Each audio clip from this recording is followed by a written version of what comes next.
Hello. Okay, great. Good morning, everyone, and thank you for coming to my talk. This talk is going to be about supply chain security, more specifically, how we found 0 days in the build pipeline of open source packages. My name is François Proulx, and I'm Senior Product Security Engineer at Boost Security. Boost Security is a Montreal-based startup that is developing an application security posture management product, but I also lead our supply chain security research team. So the backstory behind this talk is that when we hear about supply chain, typically we're talking about the risk management of known vulnerabilities, so basically CVEs, and that area of supply chain is quite mature by now. We keep hearing about using SBOM to create an inventory of the dependencies that you use in your software, using SCA tools to kind of find the known vulnerable dependencies in that SBOM. So there is tooling, there is data that exists, and for many, many years. It's being used at scale, well understood. It's even being mandated. It gets so boring that it gets mandated by the US government, so you know that it's mature. We've all heard also about supply chain in the context of malicious packages being published to various package ecosystems such as NPM, PyPI, and Docker Hub. But in most cases, those were types of attacks in the realm of typo squatting. So basically someone taking a very popular package. Let's take in PyPI, there's a package called request. If you take it, you add a backdoor to it, you publish it again with a small typo, just adding an extra S or an extra T, for instance. Some typo that could be easy to make for someone who's about to do pip install or add it to a package manifest. Dependency confusion you might have heard about is the idea that you might have internal dependencies that are supposed to be just used for your corporation, and they're not part of something public in an open source package, let's say. And then you have kind of a private dependency, and there is nothing in a public dependency with the same name, so there's an opportunity for someone that is either an ex-employee or a disgruntled employee or someone that just guesses your naming scheme, and then they publish a package in the public registry with the same exact name. Then you end up with a confusion. If the build system is misconfigured, it might have a preference to pick the public dependency first instead of the private one. Then you end up with a compromise. Also, in those cases, it's a lot about some kind of credential stealing, so phishing or kind of leaking of GitHub credentials or tokens to publish to NPM, for instance. Last spring, you might have heard about the XZ project having been compromised. In that case, it was more of kind of a long game of social engineering, where someone managed to gain the trust of the community over time. They became a trusted maintainer of that popular project. And after many, many months, they suddenly added a very sneaky backdoor in the code, which was only found after the fact. So, well, thankfully, fairly early, but it could have gone unnoticed for a long time. When it comes to the build pipeline of the same open source packages, we think that this area of supply chain is not as much on most people's radar.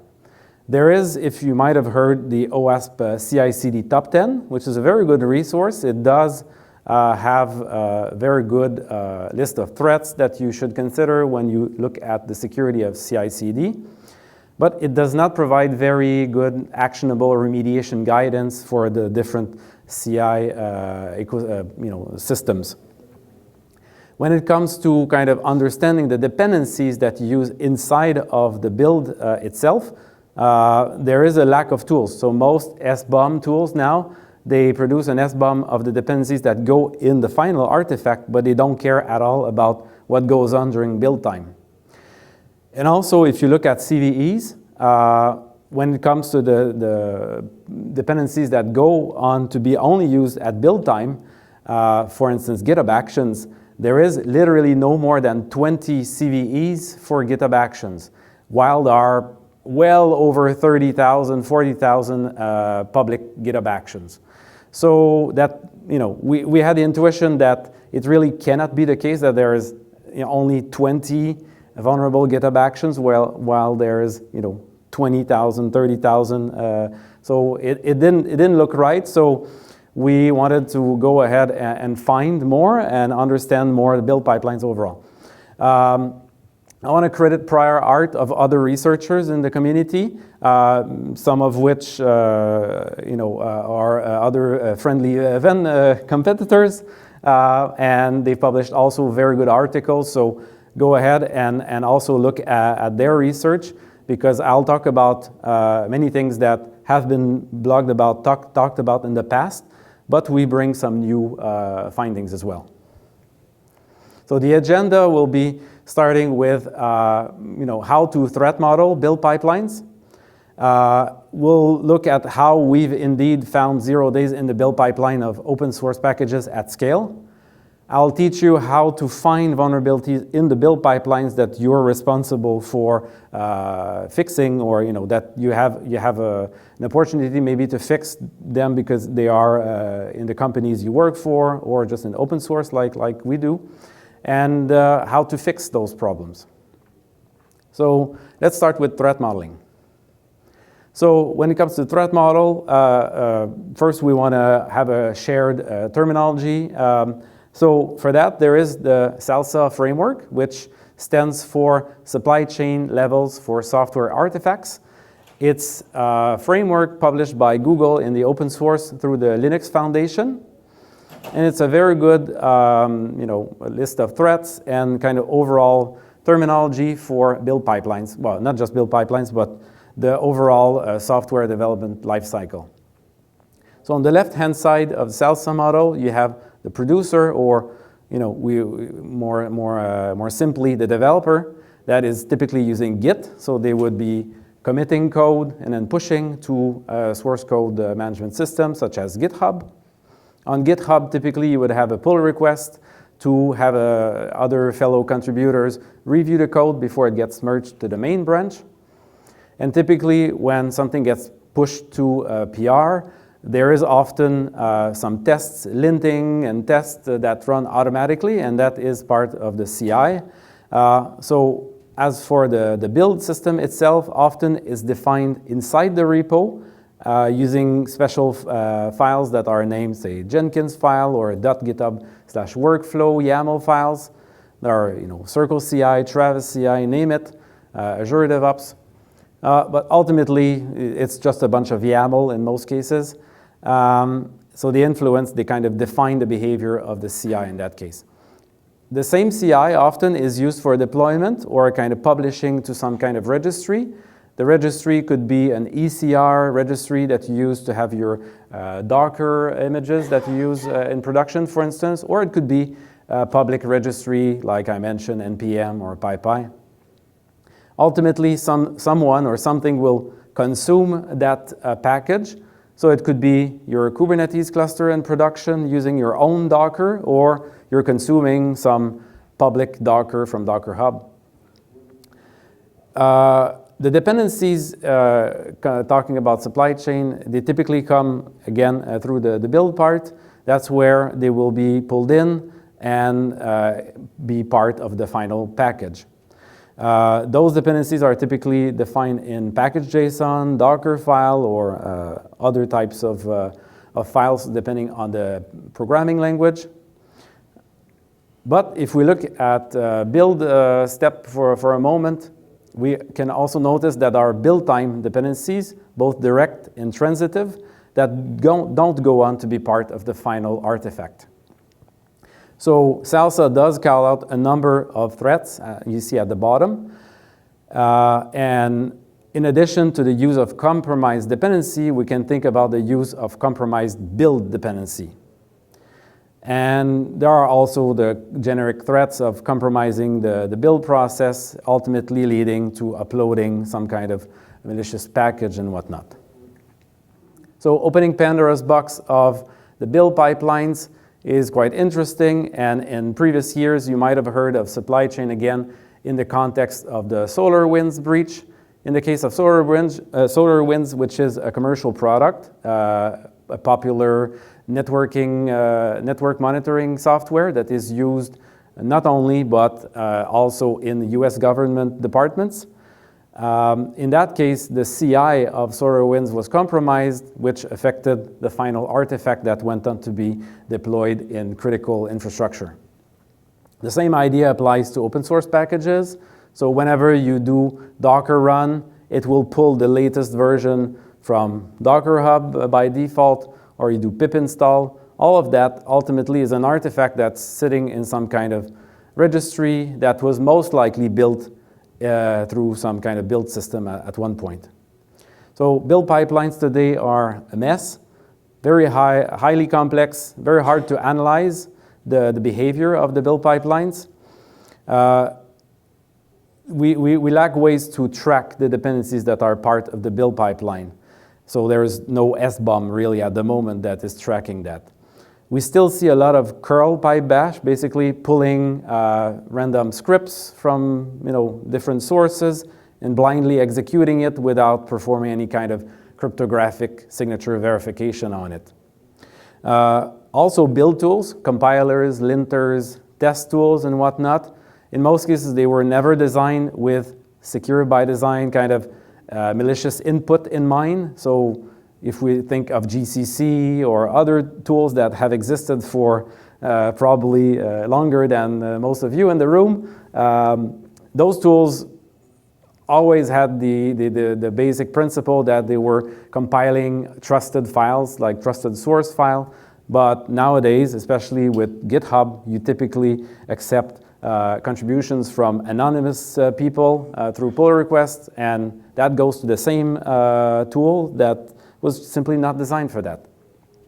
Overall, CI/CD systems should be treated like production systems with the same level of scrutiny, because in many cases they produce artifacts that are consumed by production systems. So we'll focus for the rest of the talk mostly on GitHub Actions, because GitHub Actions is really the most popular CI/CD system used for open source projects, because GitHub is really the place where the vast majority of open source resides, and it comes for free in public repos. You don't need to pay. So GitHub is providing that, batteries included. So if it's default, it becomes quite popular. So we'll describe the most kind of common type of attack here that we call PON request instead of pull request. So what you need first is a public repo, which triggers which uses GitHub Actions, and a workflow which triggers on what we would call risky events. So what are risky events? Pull request target, workflow run. There are others that I'll discuss later. Then you want that workflow to be using some kind of secrets, and especially secrets that are not just read-only, because we're talking about open source project, public repo. So exfiltrating, like getting the source code, is not the threat here. So we want to kind of pivot to something more juicy. So what we want to look for is obviously some kind of remote code execution and ability to have arbitrary code running inside of the build pipeline.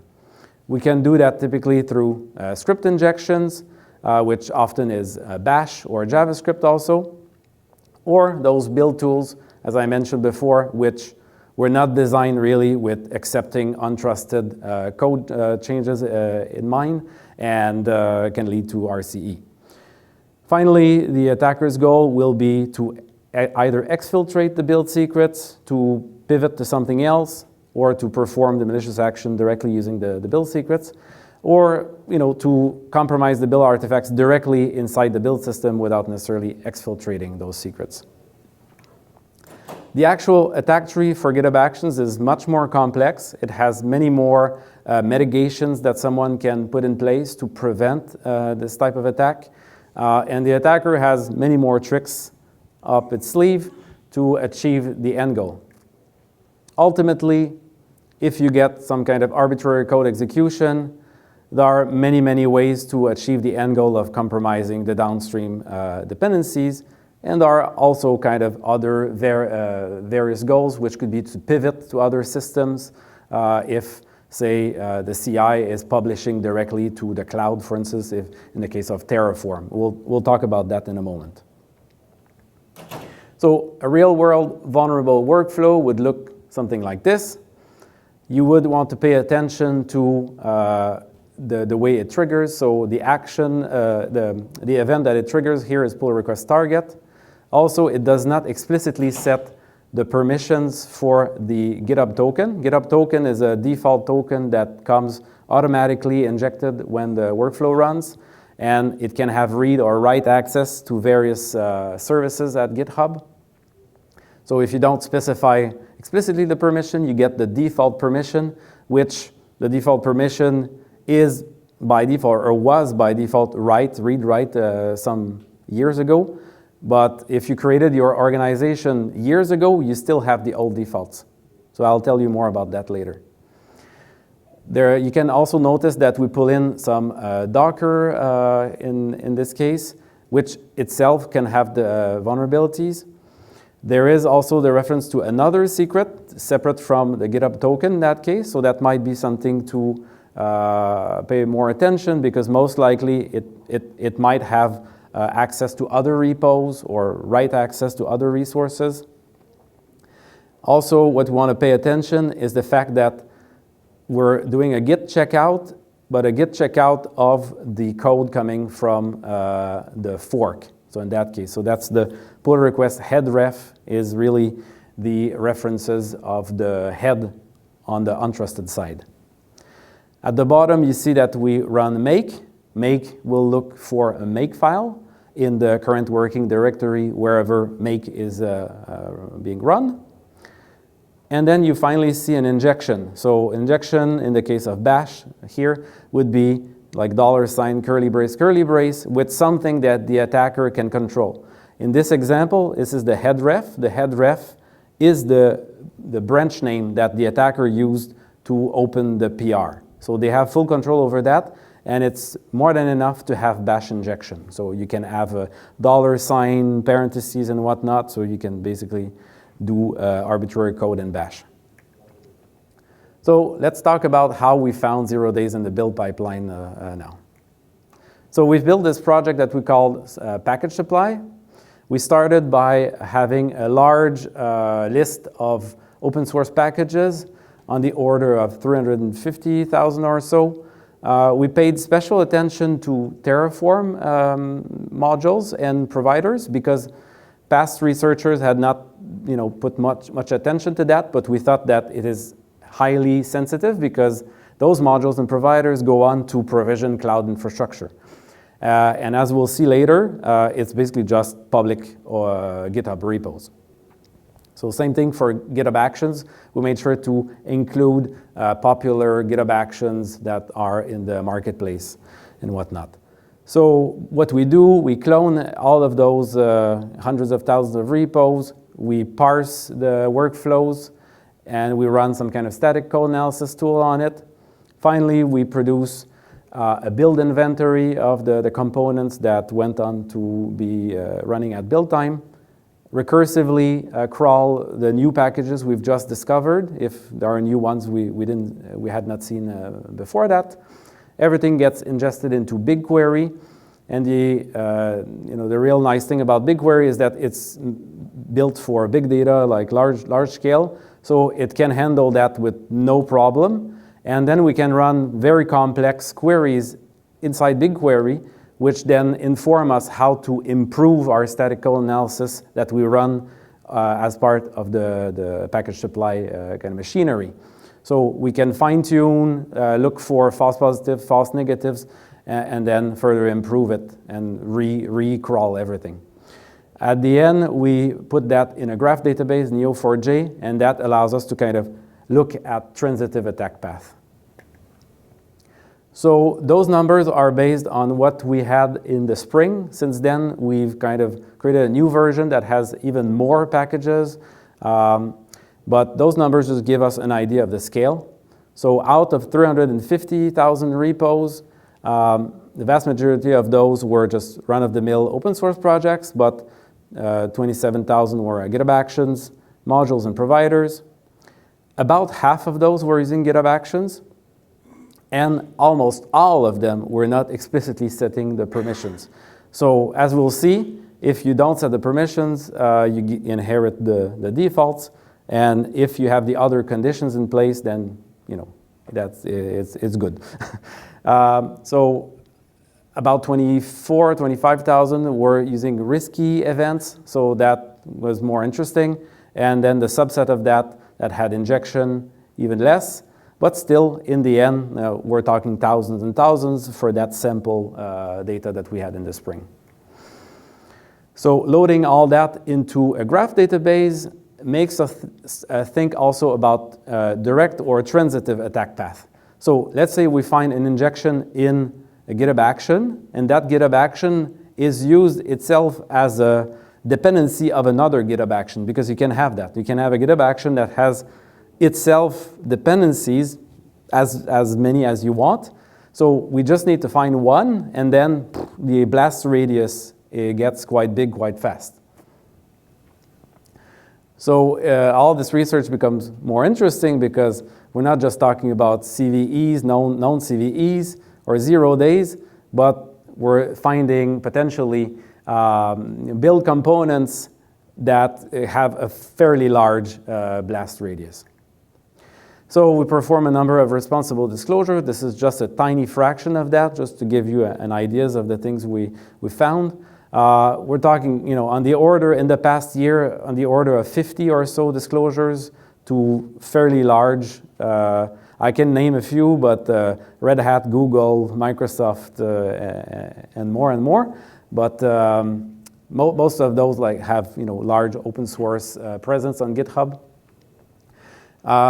So both modules, providers, Helm charts. So you see a theme. We were kind of focusing on infrastructure things that would have a higher impact if we found a vulnerability. Also, we started to notice kind of common patterns throughout those with those kind of vulnerable or build tools that have some risky behaviors. So I'll talk more about that in a moment. So we created this project that we called Living Off the Pipeline, which inventories the build tools and their lesser known features that can be dangerous if you end up with a situation like that.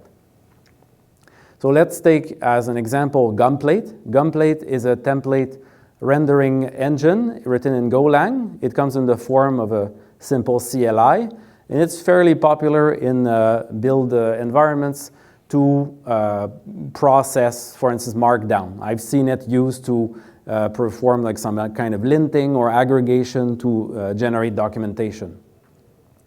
If you look at the documentation of Gunplate itself, it specifies very interesting features. Namely, you can, first configure it through a config file, a .gunplate YAML that just needs to be in the current working directory.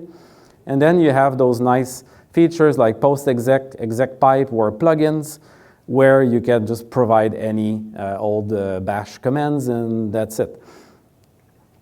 So I'll show you now a concrete example of one of those disclosures. This is inspired by one of those disclosures. I changed the name of all that, but trust me, it's literally what I found on a very popular module, not to name it, but in the top 5 of the Terraform registry.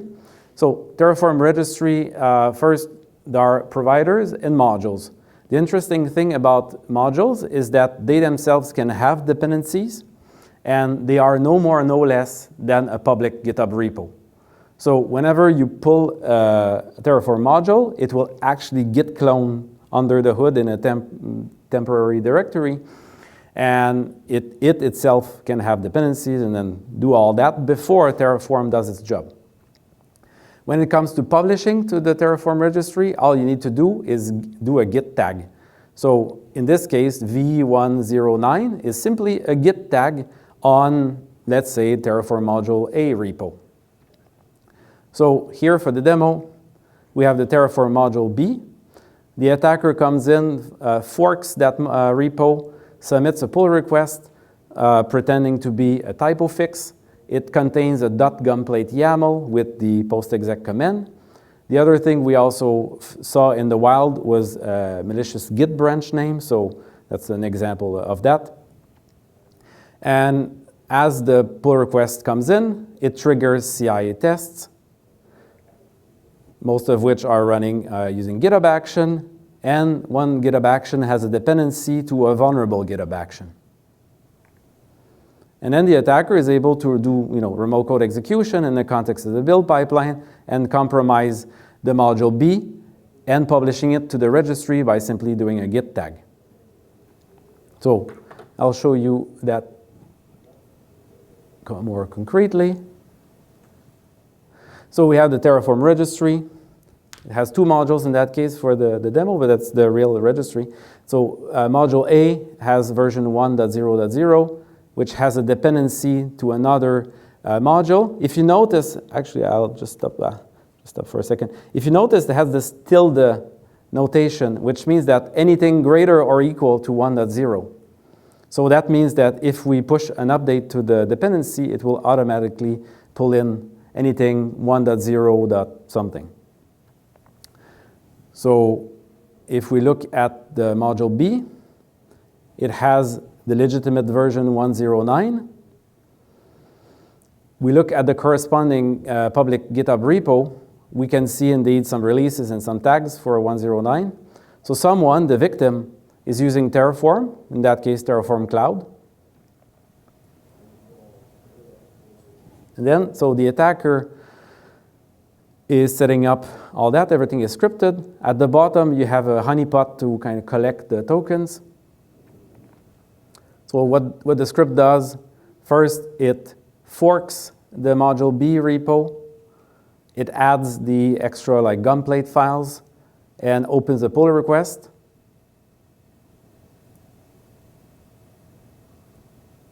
And then if we look at the pull request that just got opened, it triggered GitHub action automatically. It does contain the .gunplate YAML, which has this post-exec command. We look at GitHub action run logs, and the attack already succeeded. So at that point, module B is backdoored, and a new version has been published. So we can confirm that, but before, the attacker is able to clean up after they finished. And the cleanup stage basically does a git force push, closes the PR, so there is not much left to be analyzed at that point. If someone is going to look at releases, they will notice a new version that just got published using GitHub Actions credentials. And if you audit the main branch or any branch of the repo, you won't find the backdoor. So in fact, there is no new commit. Backdoor is not there.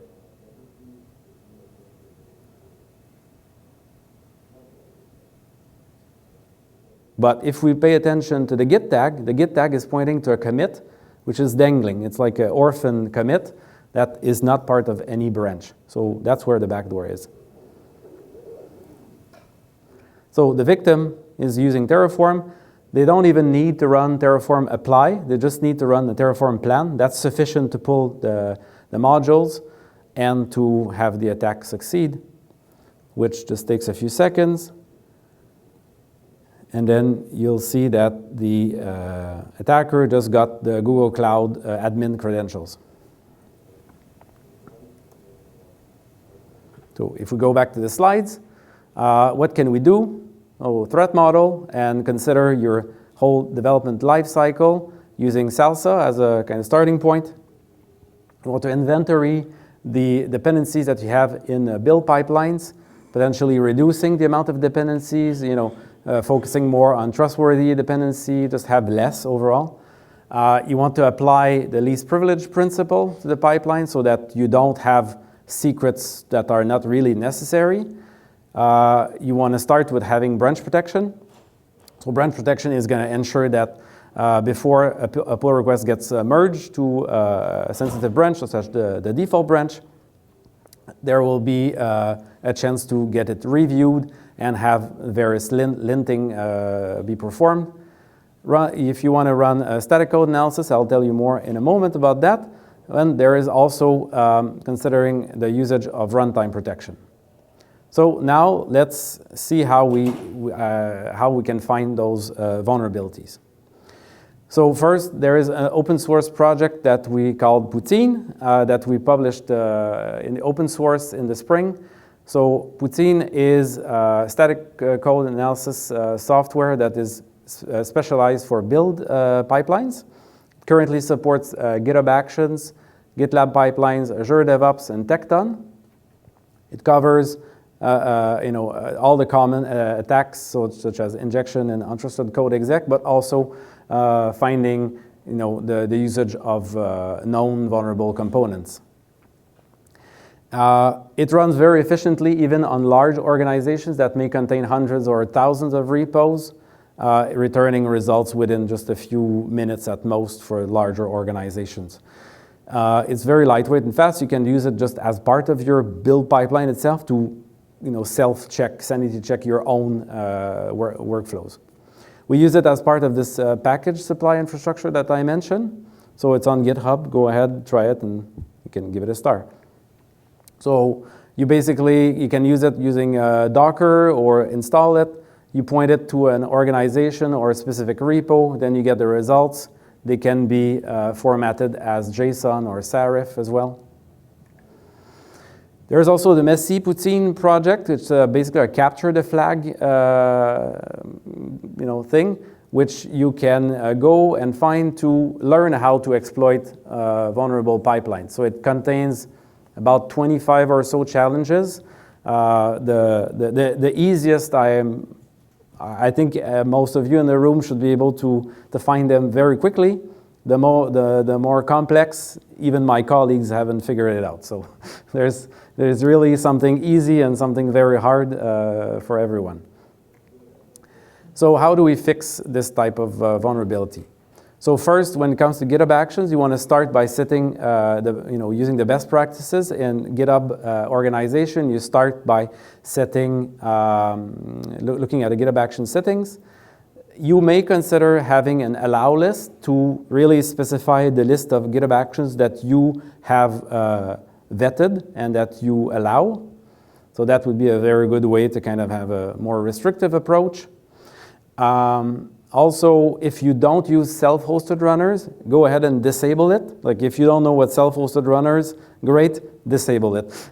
Because self-hosted runners in public repos, it means it's bad. Like it's very, very difficult to make it secure. So like don't enable it so that someone doesn't, in your company starts to enable it before you have a chance to vet it. When it comes to workflow permissions, you want to make sure you set it to have the default to be read-only and to not allow to create or approve pull requests automatically using this GitHub token.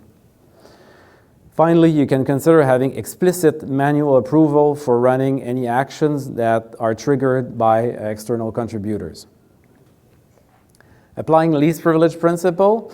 So for GitHub token, it starts by explicitly setting at workflow level, at top level, to putting it to like nothing. The same way you would do for a firewall, you would kind of close everything and then open only the ports you need for a specific IP address range, for instance. So the same idea, you would specify only the permissions you need for each job.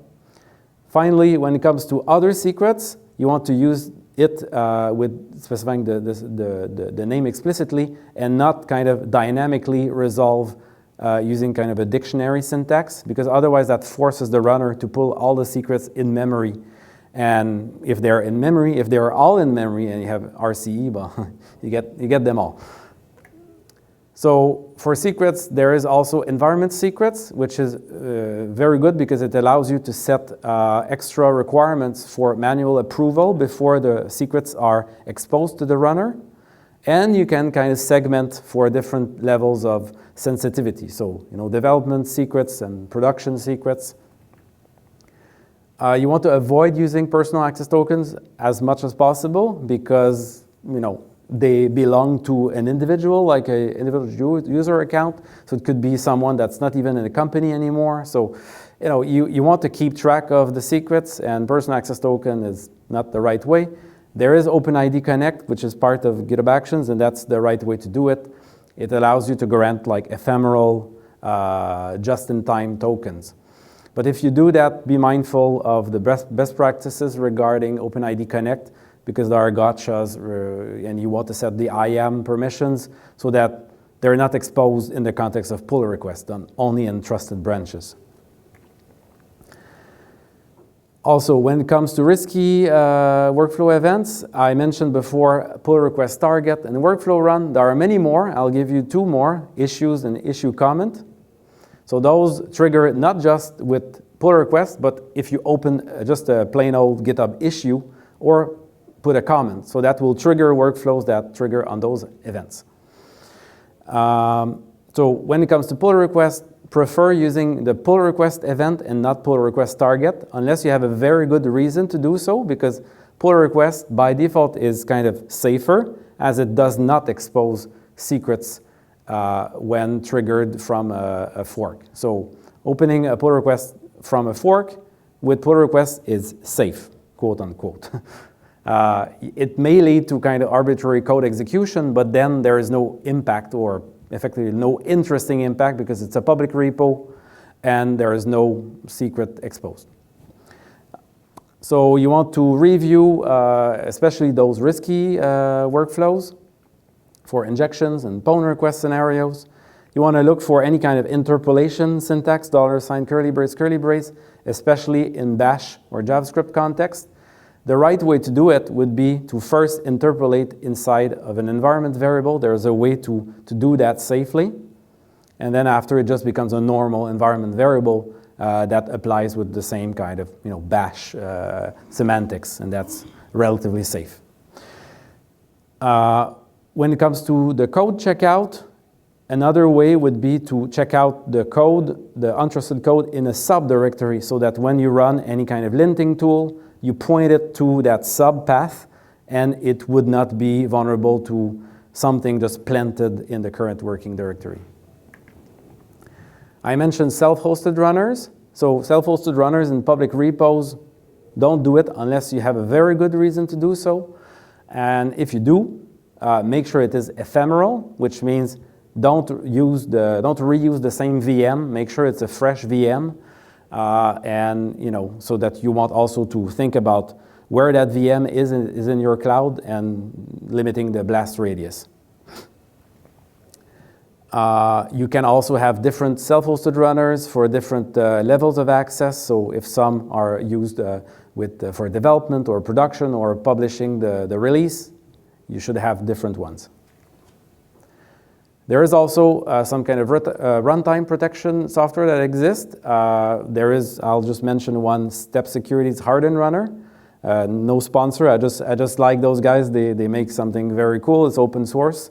And it allows you to put a small action at the very beginning of the workflow and set policies, basically firewall rules, effectively disallow privilege escalation using sudo and whatnot, and have kind of an auditing plane. So it's a really good thing. I use it.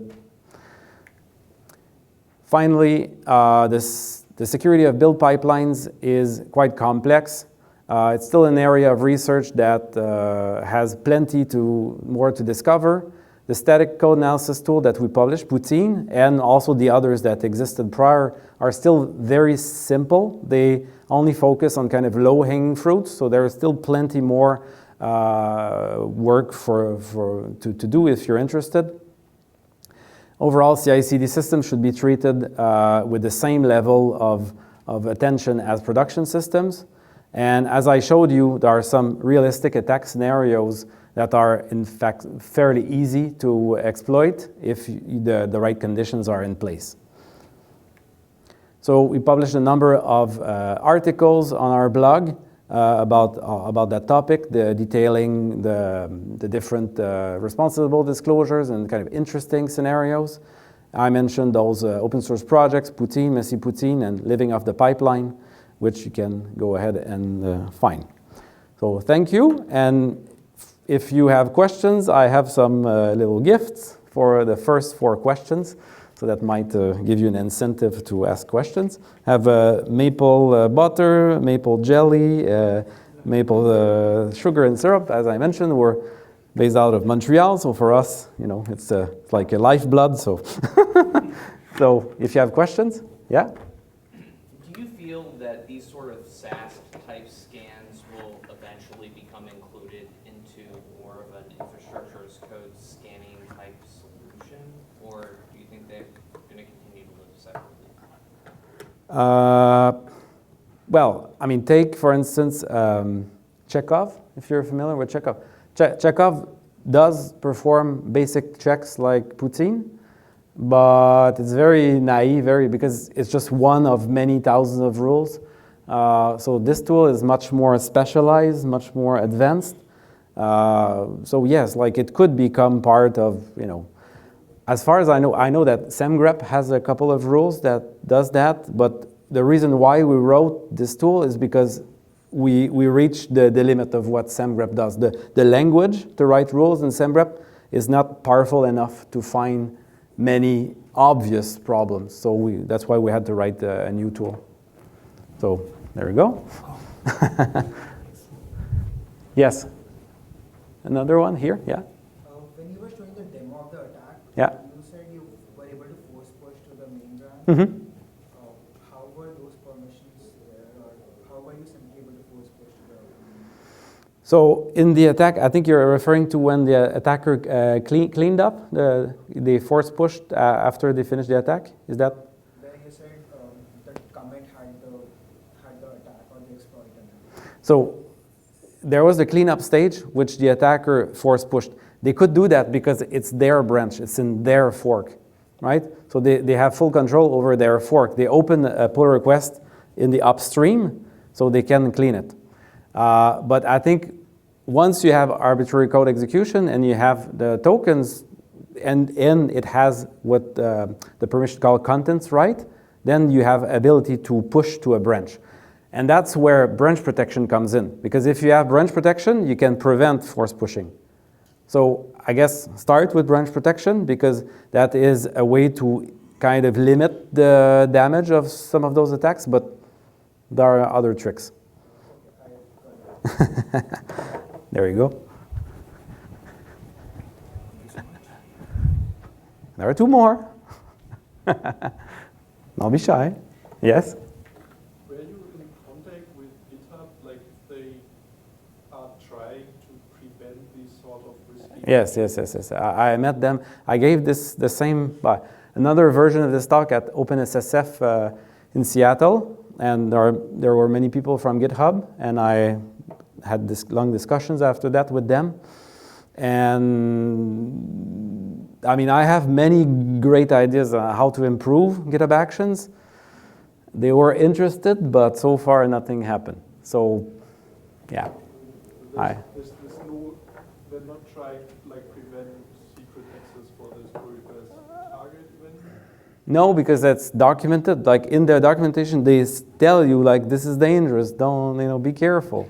but there are legitimate use cases. It's perfectly normal because you need to have secrets in the context even when you accept contributions. If you want to lint, you want to check that the contributions are okay. It's perfectly fine. But do you always need to have access to the secrets when you do that?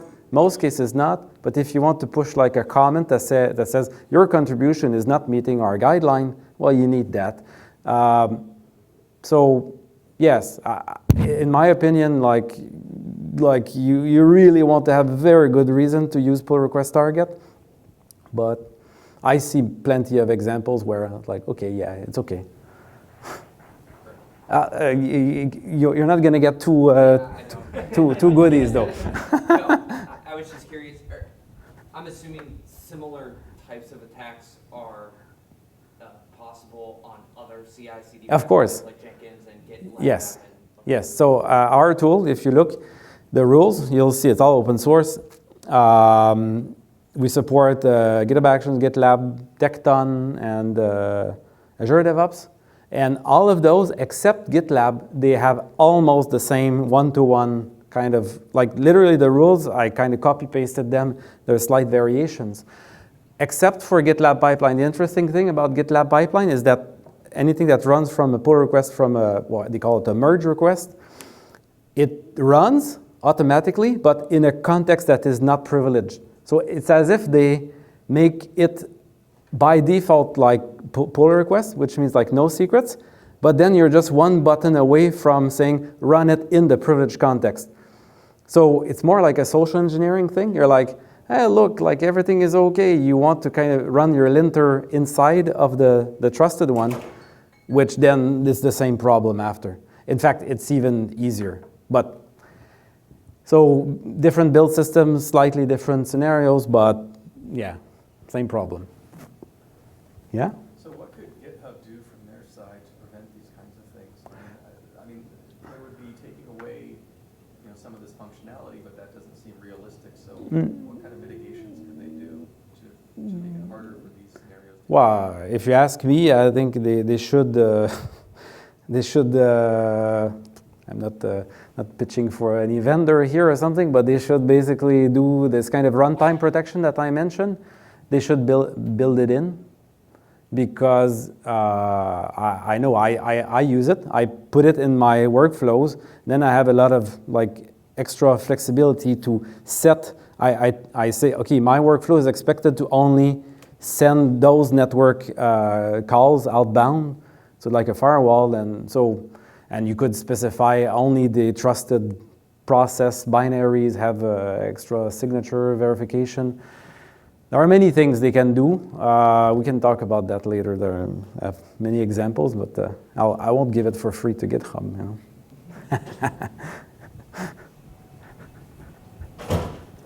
Thank you. Okay. Well, I guess that concludes the goodies, but feel free to come talk to me after if you have other questions. Thank you.